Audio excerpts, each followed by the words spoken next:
munggo ako ngayon na may dilis. Kasi para may mga vitamins ang aking mga junakis. Kakain man sila ng munggo at saka malunggay. Tapos ang halo niya ay dilis.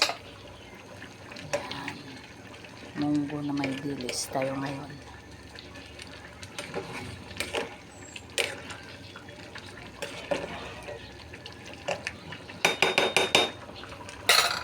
Munggo na may dilis.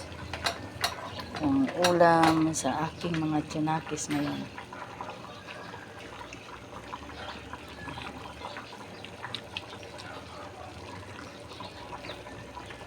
Ayan siya. Ayan. Munggo na may dilis. Ayan. Yummy, yummy. Luto na ang aking